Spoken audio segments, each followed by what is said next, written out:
By 1899, there were lots of phantom ride films taken from the front of a moving train, and some of them included a passage through a tunnel.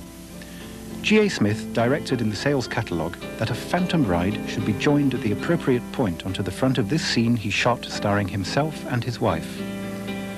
The cut back to the phantom ride was also indicated in the sales catalogue, showing that Smith has a clear idea of the construction of action continuity from one shot to the next.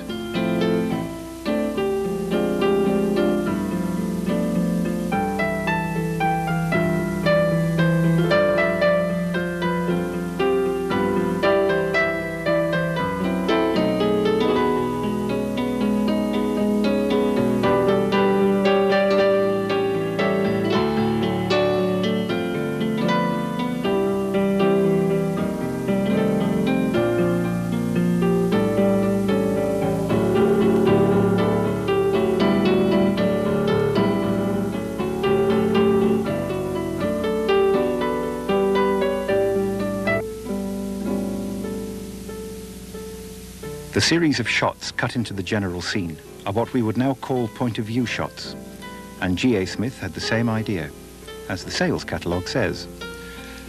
The conception is to produce on the screen the various objects as they appeared to Willie while looking through the glass in their enormously enlarged form.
The circular vignette around the image in these point-of-view shots, which mimics the shape of the magnifying glass or telescope, was produced by supporting a black wooden or metal mask with a hole in it in front of the camera lens.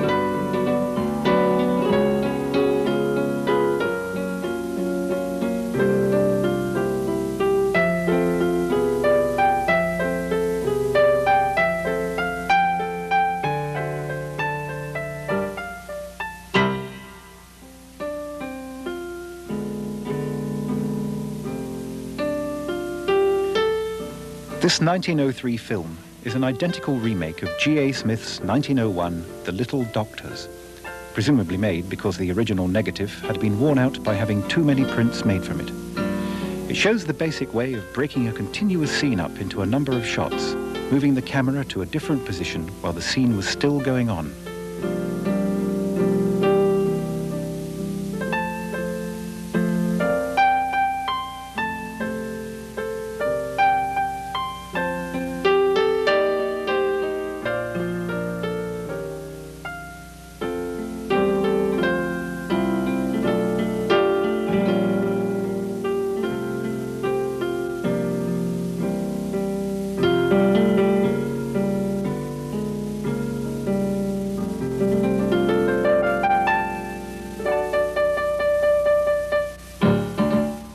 This was Smith's final masterpiece, and again stars his wife, this time playing a traditional caricature of a sluttish housemaid who is trying to light the kitchen stove first thing in the morning. Smith makes a visible effort to get a match in the actress's position across some of the repeated cuts to the closer shot. Notice the remarkable vertical wipe to make the transition to the tombstone before we see the mistress of the house bringing the other maids to the graveside. Nothing else like this wipe was to be seen again for more than a decade. After this film, G.A. Smith gave up making films for sale and invented kinemacolor, a successful process for color cinematography.